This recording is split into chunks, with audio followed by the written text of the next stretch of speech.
गृह मंत्री अमित शाह के भाषण को मल्लिकार्जुन खड़गे ने सच्चाई से परे बताया। कहा, हमेशा गांधी परिवार को टारगेट करती रहती है बीजेपी। राज्यसभा में संविधान पर गृह मंत्री अमित शाह का जवाब। कहा, हमारा लोकतंत्र पाताल तक गहरा, इसने कई तानाशाहों का घमंड चूर किया।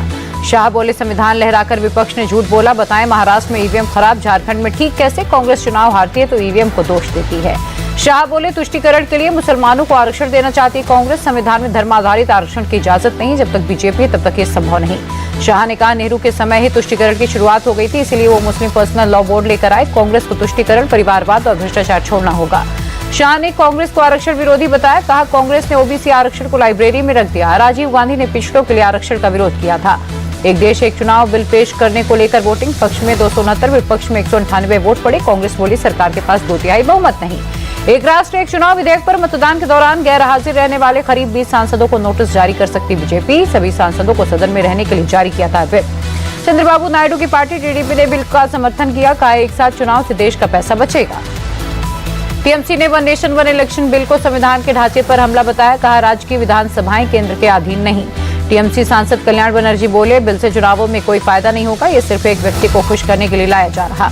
एआईएमआईएम चीफ असदुद्दीन ओवैसी ने बिल को लोकतंत्र के खिलाफ बताया। कहा, इससे क्षेत्रीय पार्टियां खत्म हो जाएंगी। कांग्रेस सांसद प्रियंका गांधी ने one nation one election bill को संवैधानिक बताया। कहा, यह हमारे देश के संघीय ढांचे के खिलाफ। कांग्रेस सांसद गौरव गोगोई ने कहा, यह बिल जनता के लोकतांत्रिक अधिकारों पर हमला, इससे चुनावों की निष्पक्षता खत्म होगी। आप सांसद संजय सिंह का बयान, बिल से देश भर में खरीद फरोख्त बढ़ जाएगी। एक देश एक चुनाव बिल पर शिवसेना यूबीटी ने सरकार को घेरा। उद्धव ठाकरे बोले, ये मुद्दों से ध्यान भटकाने की कोशिश। समाजवादी पार्टी के नेता शिवपाल यादव का बयान। कहा, बिल लाकर लोकतंत्र को खत्म करना चाहती है सरकार। केंद्रीय संसदीय कार्य मंत्री किरेन रिजिजू ने कहा, वन नेशन वन इलेक्शन चाहता है पूरा देश, लेकिन विपक्ष बिना बात का मुद्दा बना रहा। केंद्रीय मंत्री गिरिराज ने कहा, देश के विकास में मददगार साबित होगा बिल, सभी को इसका समर्थन करना चाहिए। पूर्व राष्ट्रपति रामनाथ कोविंद ने बिल का समर्थन किया। कहा, इससे देश की आर्थिक स्थिति को सुधारने में होगी मदद। कांग्रेस सांसद प्रियंका गांधी का बैक पॉलिटिक्स जारी। फिलिस्तीन के बाद आज बांग्लादेश मुद्दा रहा।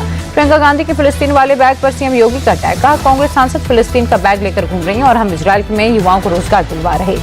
योगी के इजरायल वाले बयान पर भड़के ओवैसी। कहा, मजबूरी में इजरायल जैसी जगह पर काम करने जा रहे लोग, ये बीजेपी सरकार की नाकामी का ठोस सबूत।